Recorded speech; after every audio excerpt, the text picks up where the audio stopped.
The following program is brought to you by Caltech.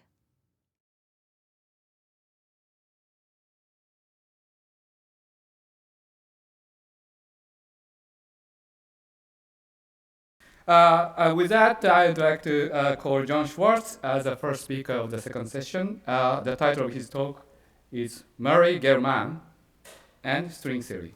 Please. Thank you, Hiroshi. So it's a pleasure for me to be able to speak at this occasion. I was tempted to tell you about my current research, but I decided that wouldn't be appropriate. So instead, I'll tell you a little bit about my personal history and how it intersects with Murray Gell-Mann and how string theory arose at the same time. So Murray Gell-Mann has been a very important influence in my physics career, and so I'm happy to have this opportunity to reminisce about it. And the first time he had a significant influence on me was long before I even met him, and it's something he may not have been aware of at the time. But I was a graduate student in Berkeley, and in the fall of 1963, they completed the construction of a new building called Burge Hall on the Berkeley campus where the theorists were moving in. And at the time, Berkeley was trying to hire Murray away from Caltech. And he didn't tell them yes, and he didn't tell them no. They were waiting for his decision. But in the meantime, they had to fill this new building with physicists, and they had picked a particularly well-located office on the fourth floor with a great view over the campus and the bay. And being State University, they couldn't just leave that office empty. On the other hand, they figured that if they were to put a professor in there, they wouldn't be able to get him out. So the wise decision they made was to fill it with two graduate students. And those two graduate students were myself and David Gross, and we both spent three years in that office. So that was the first time Murray had an influence on me.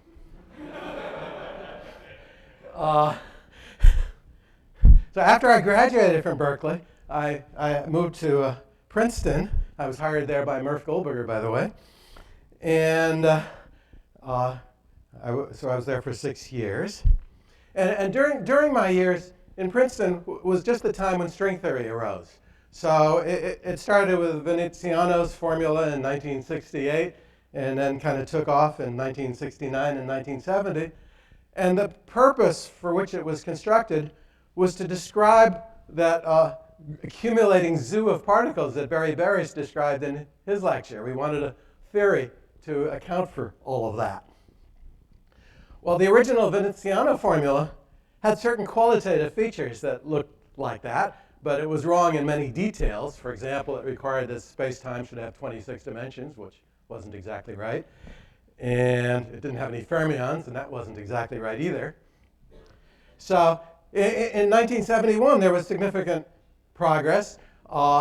Pierre Ramond wrote down a beautiful formula for a string theory of fermions.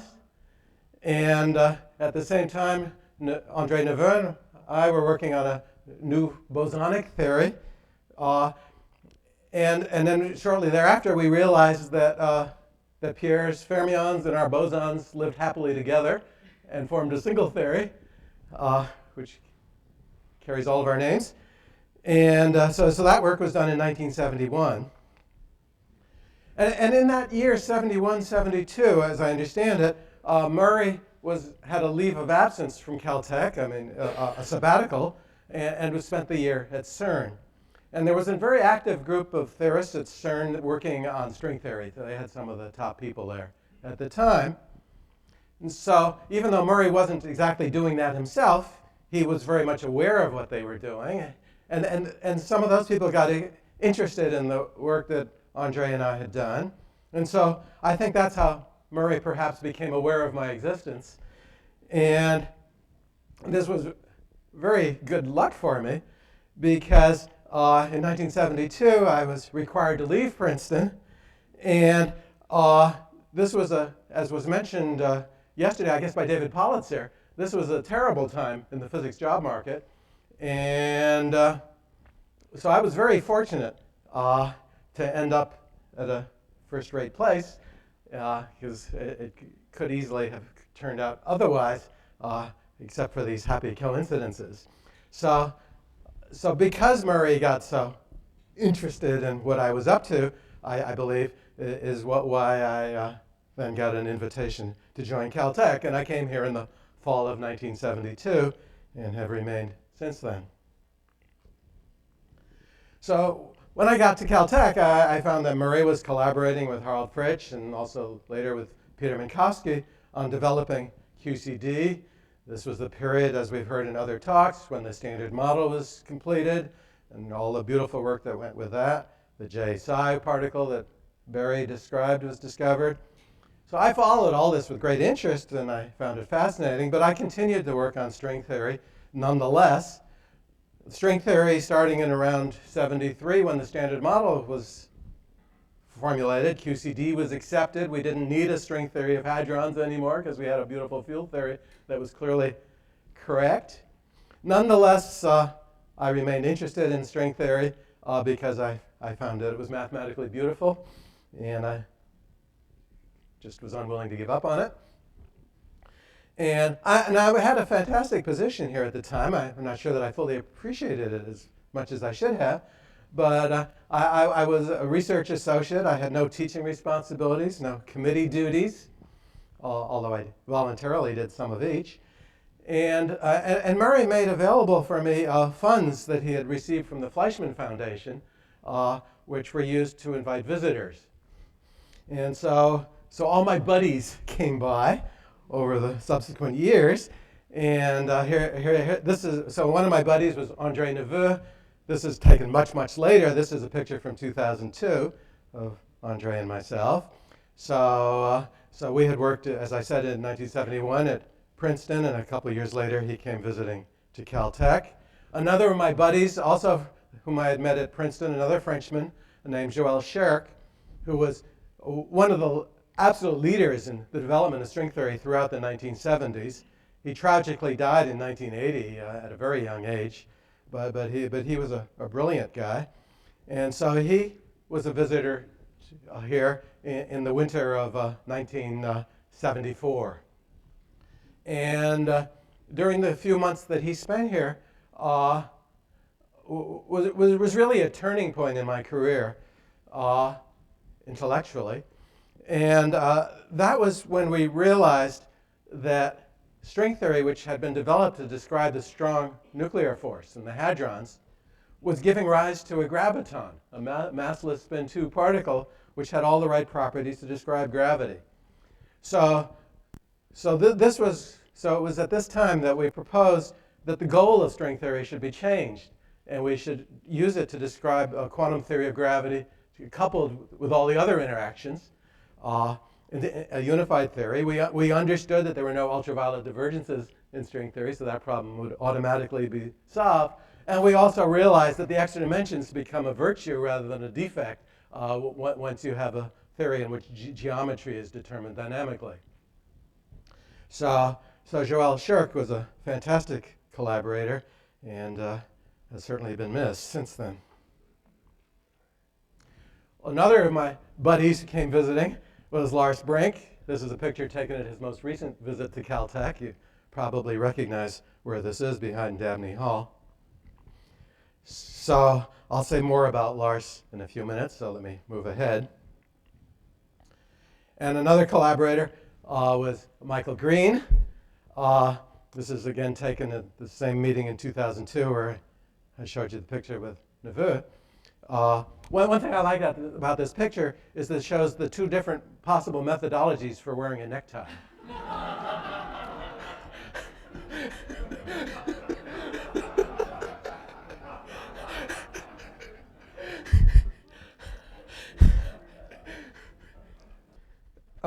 So let me turn back to Lars Frank again.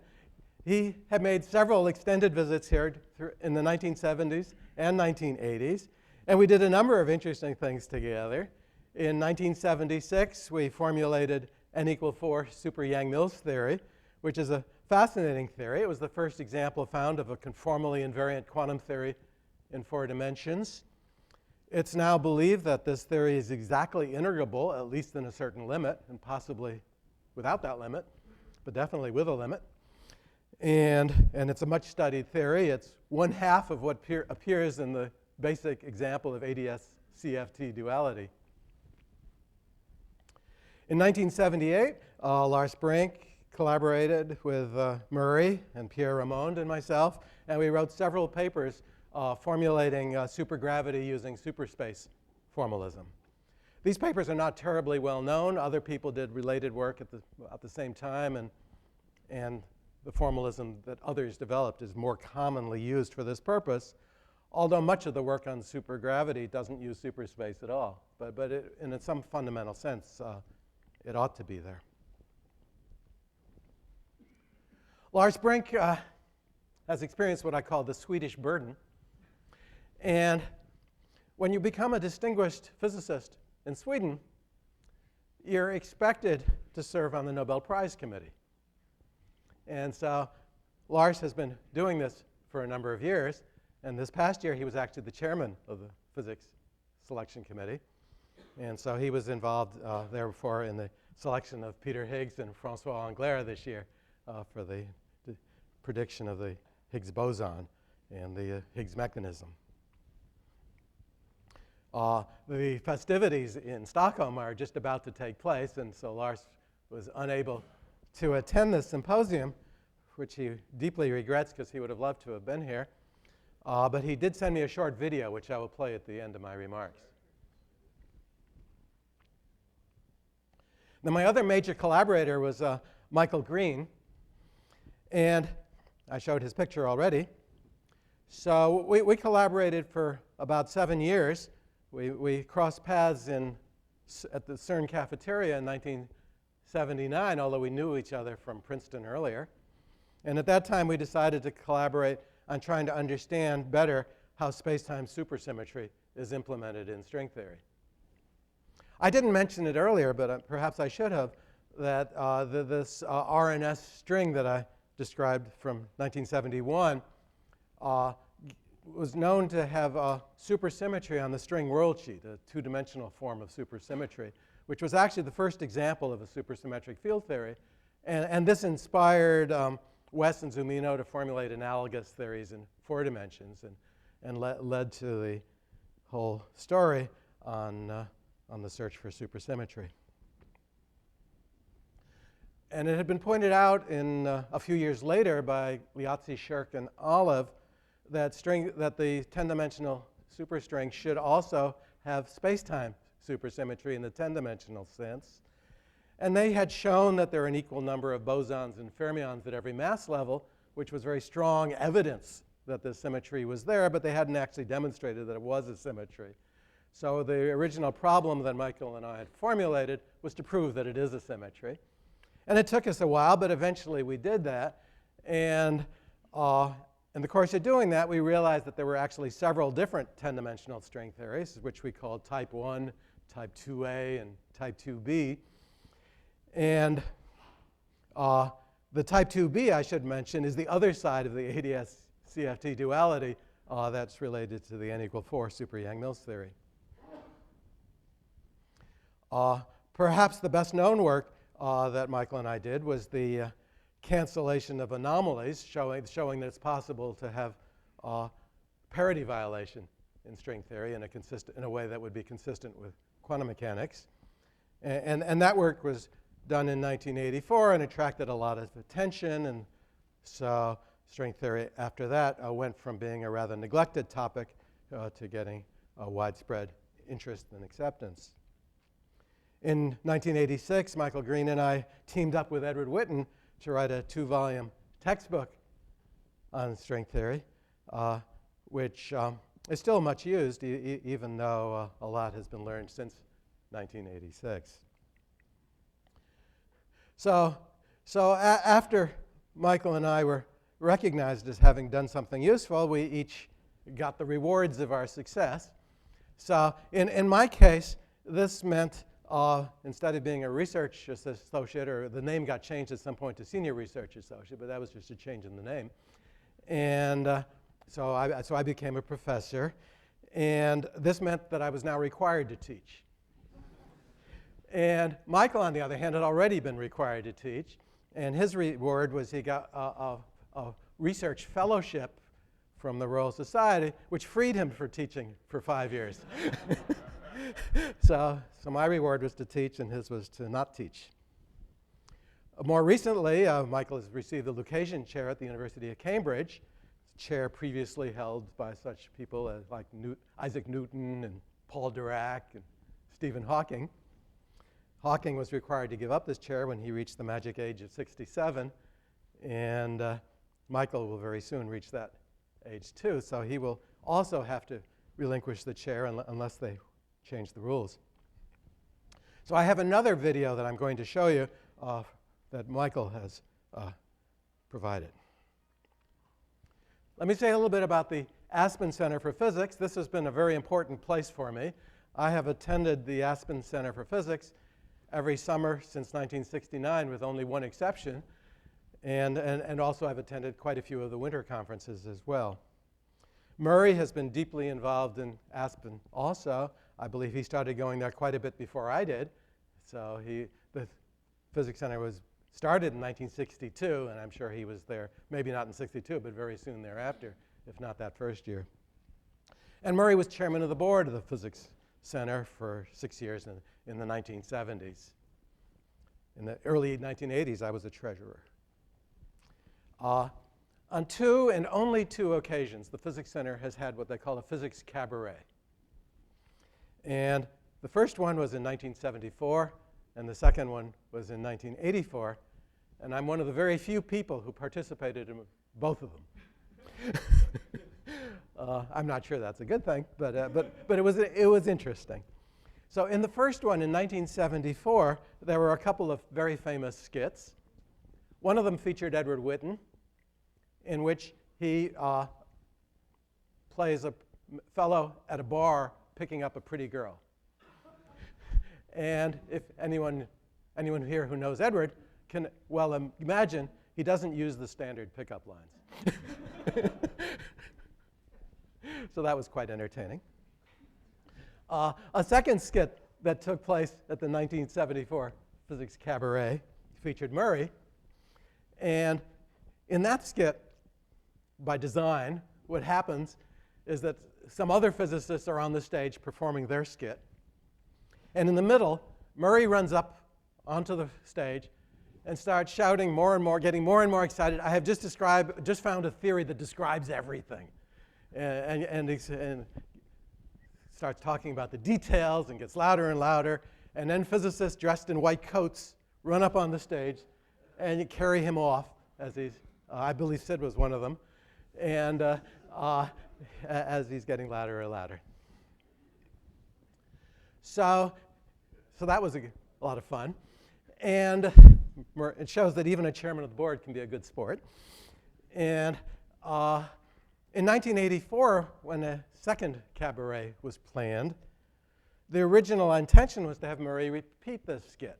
But for some reason or other, he was no longer available that summer to do that. So I was asked to do this instead.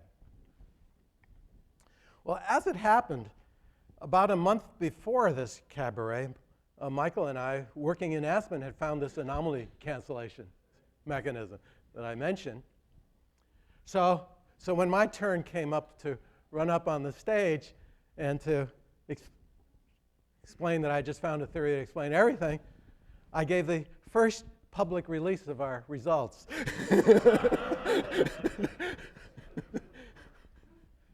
So that was kind of fun. So those are the physics cabarets from Aspen. Here's a picture of Murray and me engaged in discussions on the order of 25 years ago or so. Here's a picture of Murray at my wedding reception in Aspen in the summer of 1986. That's when I married Patricia. There were quite a few physicists at this reception, since we held it in Aspen in the summertime when all the physicists were there. In 1989, I organized a celebration of Murray's 60th birthday here at Caltech. There were 2 days of lectures. The first day was devoted to physics, and the second to all the other subjects in which Murray was an expert, of which there are a long list, and there were representatives from each of those disciplines who spoke in that second day, which was very interesting.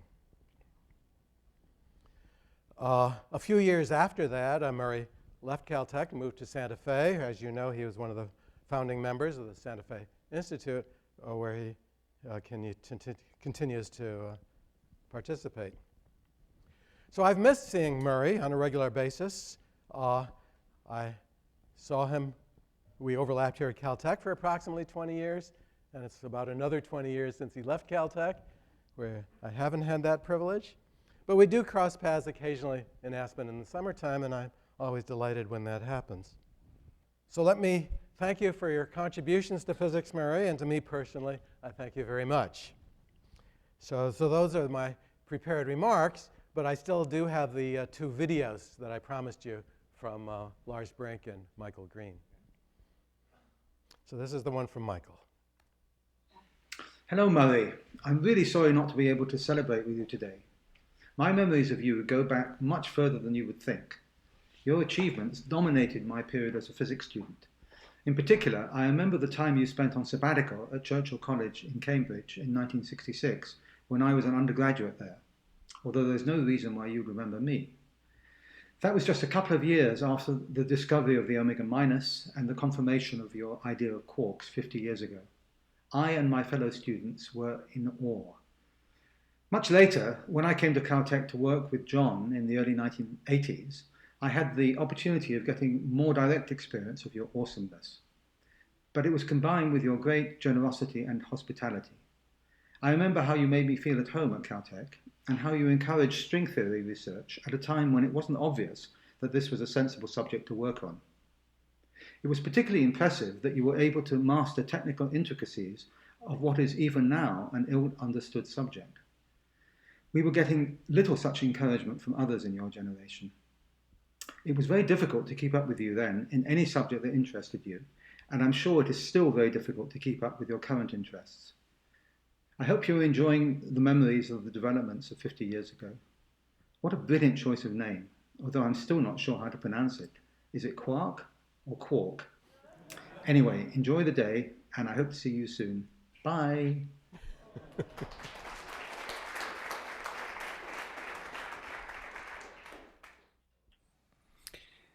Hello there, Murray. I'm really sorry I cannot be with you for this great celebration at Caltech. I wish I would.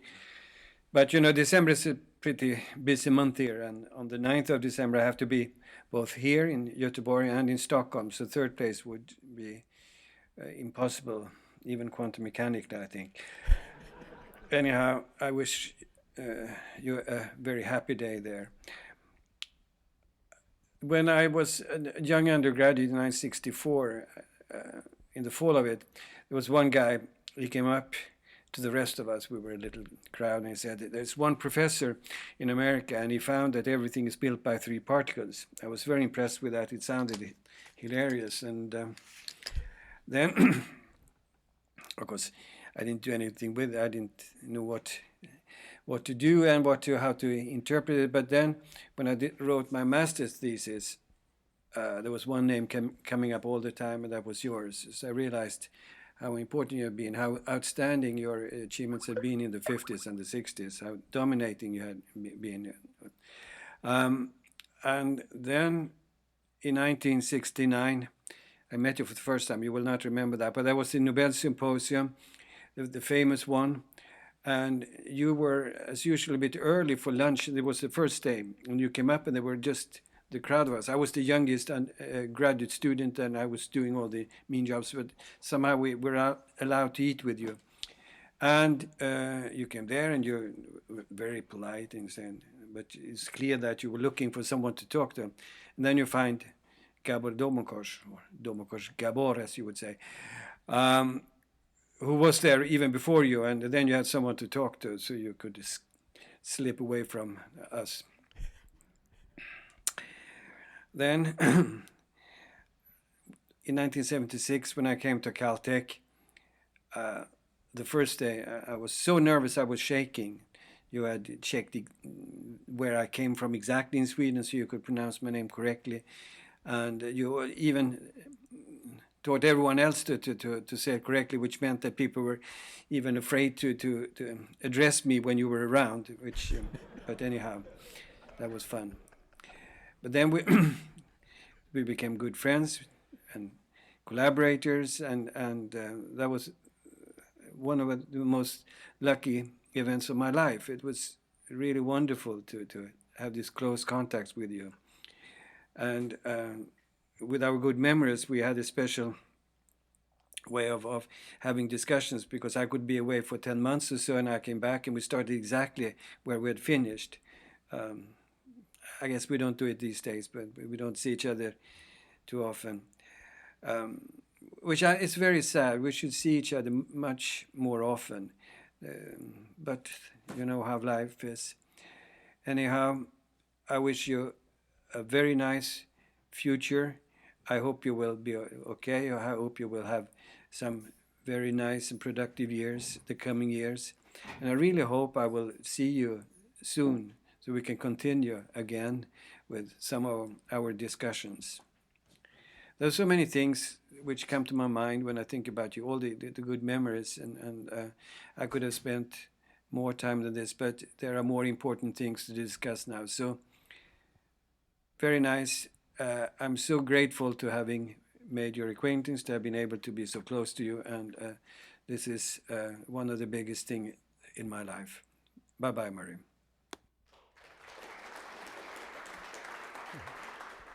So that's all I have to say. If anyone has any questions.